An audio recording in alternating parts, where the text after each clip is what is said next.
Good morning.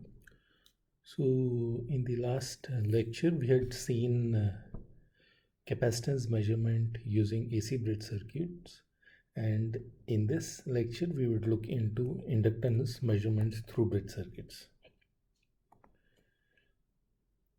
Okay, and we would look into measurement of self-inductance, measurement of mutual inductance when you have two coils, and the concept of a quality factor and how to determine the quality factor of an inductor.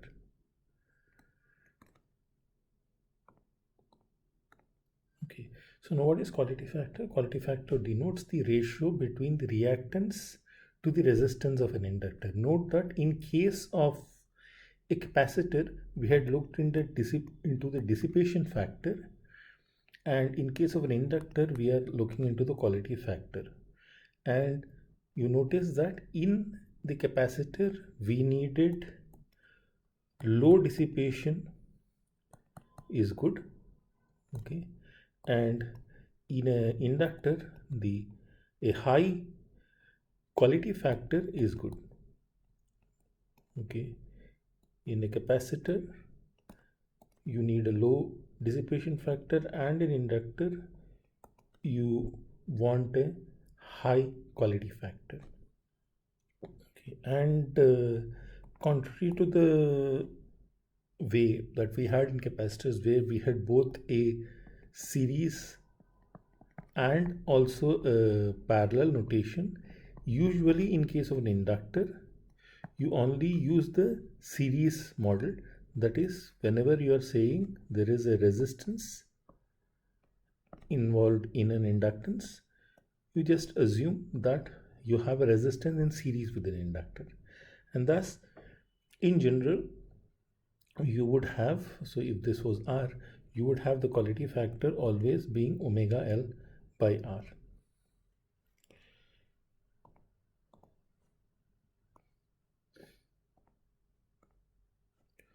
Okay, and similar to the capacitance bridge, AC bridge can also be used for inductance, and as I said earlier, we look into measurement of self-inductance and measurement of mutual inductance. From the self-inductance point of view, we will look into three representative circuits. One is the induction comparison bridge, one will be the Maxwell bridge, which is used for low and medium Q factors, not for very low Q factors, but for Q factor between, let us say, 1 to 10. Okay, and for high Q factor, Q greater than 10, you use the Hayes bridge. Okay, and we will look into the Heaviside bridge for mutual inductance purpose. Note that there are many other bridge circuits, but we will work on only these four bridge circuits. The rest of the other bridge circuits would be briefly mentioned in the later part of the lecture. Okay, so let's look at the induction comparison bridge. From the circuit itself, it is very clear that this is one of the simplest bridge circuits. So you have the unknown inductance being kept here. So it has a inductance of Lx and a resistance of Rs. Okay, and in the other branch in Z1, we have an element which has a variable inductance and a variable resistance L1 and R1 kept in series.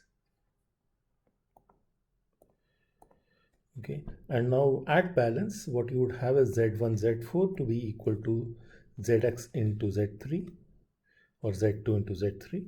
So that would mean that this equation is satisfied, from which we can easily determine that the resistance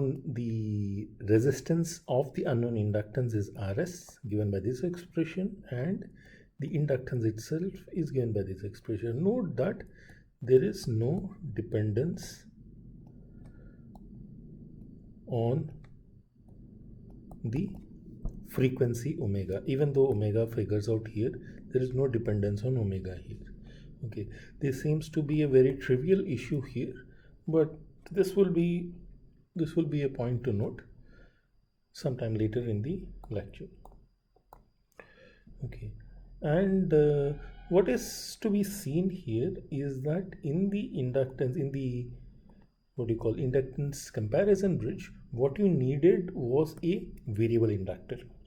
Okay, but the practical consequence of that is that variable inductance, so even though it is easy to have a variable inductance, it is not very precise. So I can't actually measure the inductance of variable inductance very easily, or tune the wiper to an extent that I can choose which is the inductance value. However, a variable capacitor is more reliable. Okay, it is easy.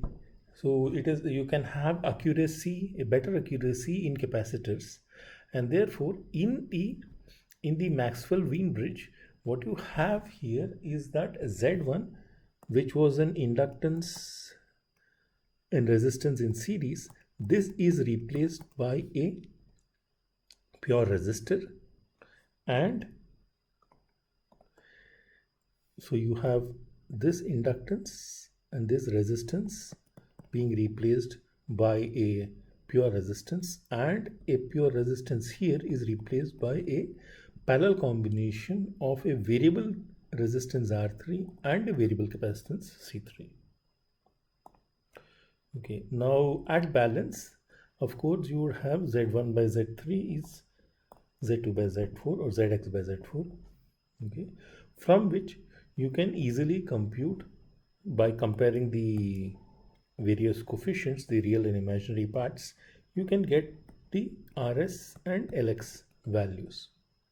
Okay, again, Rs and Lx are independent of omega.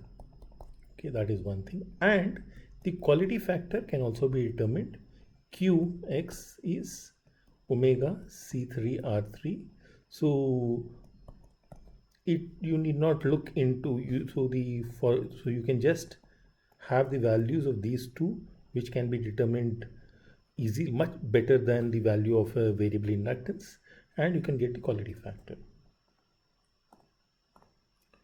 Okay, however, there is one thing. If you look at the formula of the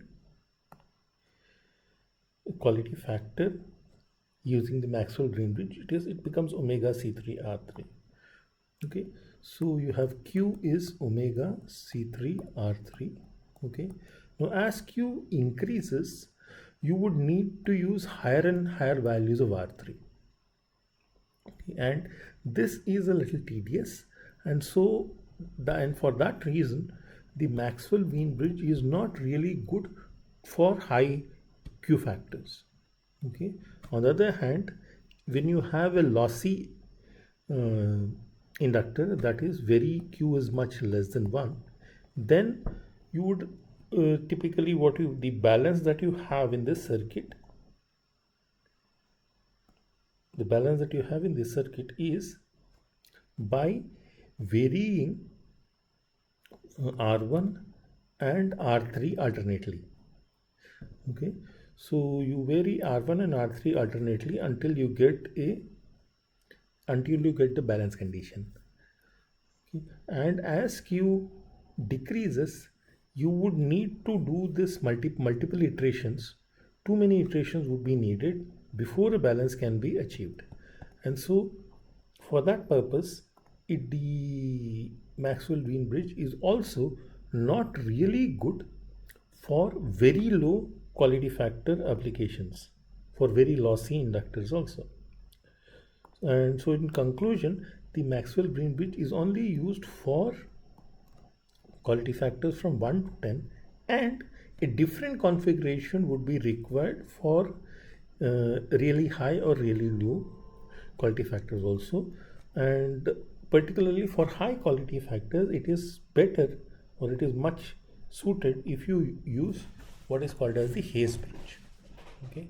Now again, in the Hayes bridge, what we have done is that instead of using a parallel combination of a resistor and a capacitor, you use a series combination of a resistor and a capacitor.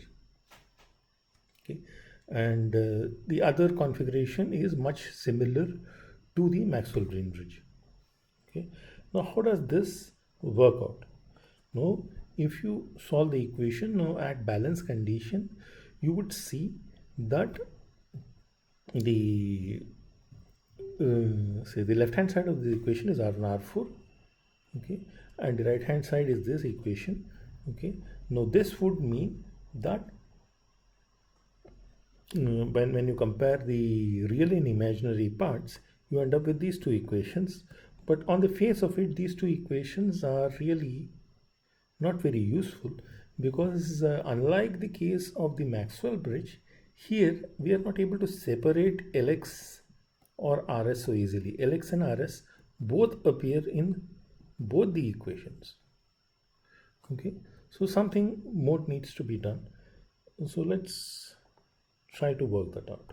Okay, so if these two equations, we can write Lx, the inductance Lx, in terms of the other terms, other parameters, by taking the second equation, substitute it in the first equation to get a value of the inductance of the inductor's resistance, and also resubstitute it again to get the value of the inductor's inductance.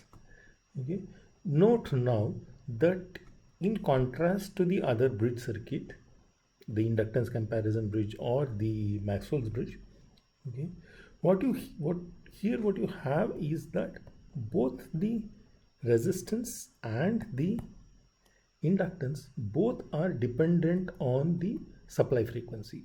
So supply frequency, so even if I am not interested in the quality factor, okay, even if I am not interested in the quality factor, what I would need is knowledge of the supply frequency if I am using the Hayes bridge. Okay. But right now we have still not utilized the high Q value. Okay, this fact has not yet been utilized in the Hayes bridge. So let's see that how that comes out. First, let us see that what will be Q in the Hayes. If you have the Hayes bridge configuration, what will be the quality factor? What will be the expression of the quality factor?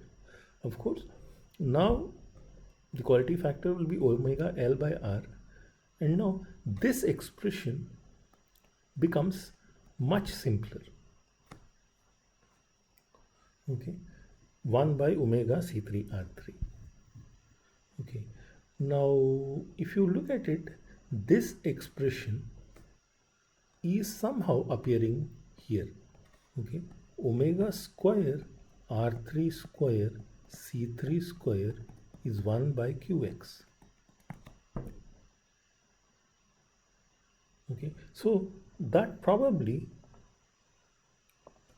can be utilized. Okay, let's see how it can be utilized. Okay, now if you substitute this is 1 by Q square, okay, then you will get the value of the inductance and the resistance as these two expressions. Okay, now if you utilize that 1 by Q is much less than 1, then what is happening? If you utilize that fact, you would have the simpler expressions for the value of the inductance and the resistance. Okay, and of course the expression of the inductance now is independent of the frequency omega. Okay, now if you are sure that Q is much greater than 1, okay, or 1 by Q is much less than 1, and I only want Lx, okay, then I need not do, from the Hayes bridge I can reliably say that the value of the inductance is so much, and I need not even bother about the value of the resistance. Of course, if I want to get the resistance also, I would need the supply frequency, or else I would not measure it.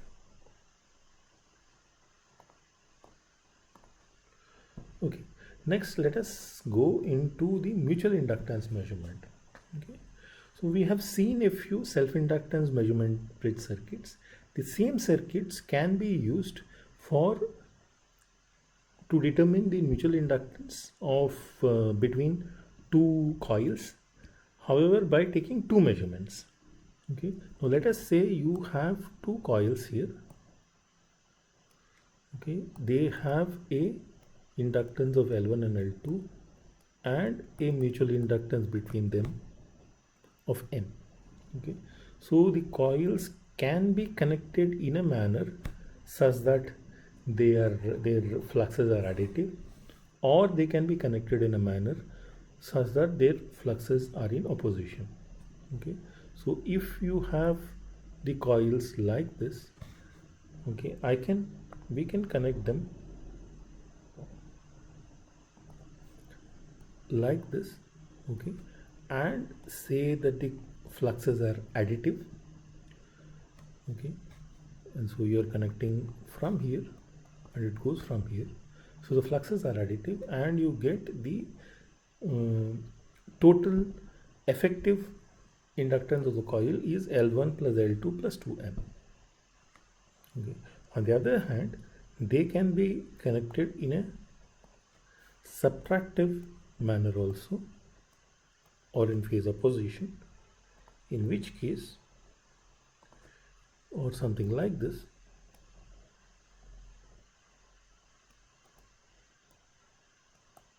Okay, in which case you would have the expression of the inductance, overall inductance, to be this expression where it is minus 2M. Okay, and so you can use the self-inductance measurement circuits to measure the inductance of this pair of coils and get the mutual inductance between them as 1/4 the difference of these two inductances. Okay, however, what this would require is that literally all the four terminals of the primary and secondary, if you say, of the two coils, they would be necessary. The access of all four terminals are necessary. However, this may not be possible in all cases. You may have a situation where it is not possible, okay, and you only have access to two of the terminals, and two of the terminals are joined together, and I only have access to this joint part. Okay, so in this case, where the primary and secondary are not independently accessible, you can use a Heaviside bridge to measure the mutual inductance. Note here, it is assumed that the self-inductance of the secondary is known. This L1 is known. That is assumption.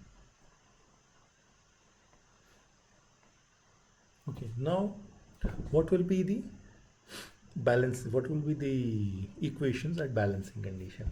Okay, so the voltage between these two terminals is the same as the voltage between these two terminals. Okay, so IA R3 is IB R4, and similarly you have a relationship between the voltage across these two terminals and the voltage across these two terminals. They should be equal. Okay, which gives the second equation, and because of the mutual inductance you have the additional term IA plus IB times j omega m. Okay, now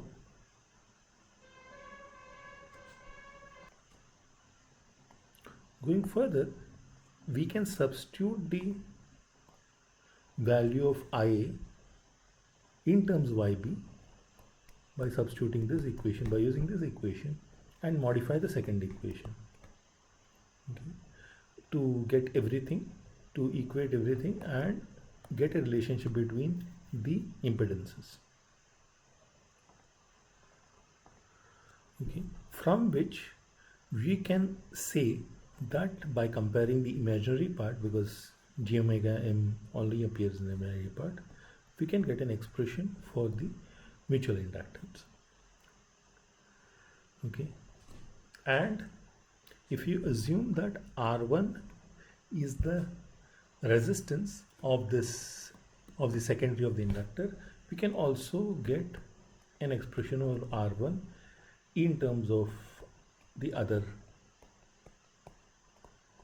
impedance, other resistances of the circuit. R1 is R2 R by R4 times R3. However, the aim here is to get the mutual inductance, so this is just incidental. You may not even need it.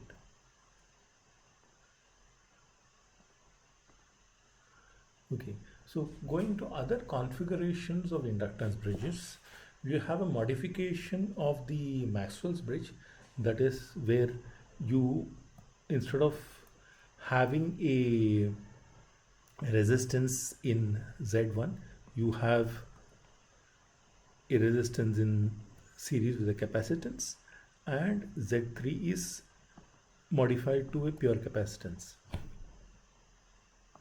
Okay, and the value of this inductance and the resistance can be given by these two expressions on simplification. However, this would require a variable capacitor. Okay, a modification of this circuit, or a variation of this circuit, is the Anderson bridge. Okay, which, in addition of being useful for very low Q factor, quality factor inductors, is also useful because it doesn't require a variable capacitance. It uses a fixed capacitance, and the variation is brought by varying these various resistors alone. Okay, and you have the expression of Lx and Rs being derived here. We will not look into the derivation of these circuits now. We just need to know that the usage of these bridge circuits, it's not so important to get into the derivation of these circuits.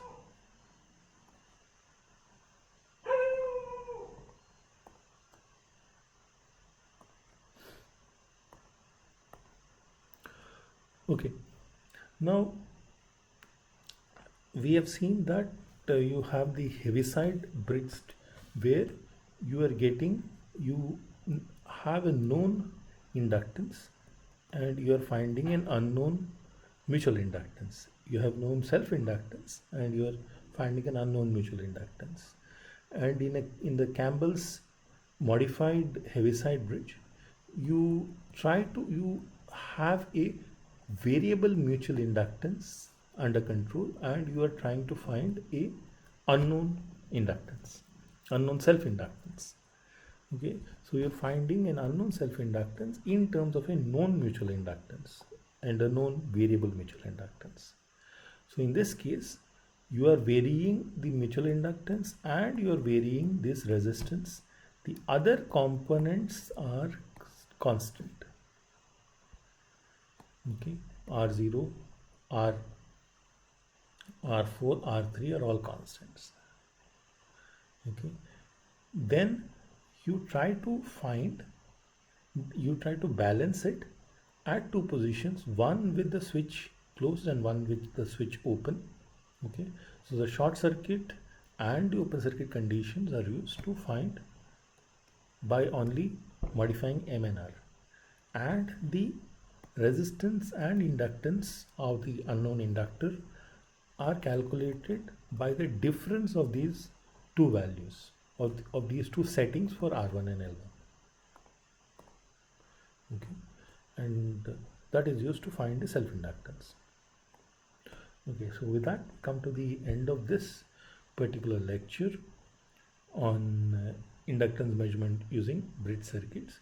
You can look into these two chapters from A.K. Soni and from Alfred Cooper to get a better idea or more reading on these circuits. Okay, thank you, and thank you for your patience.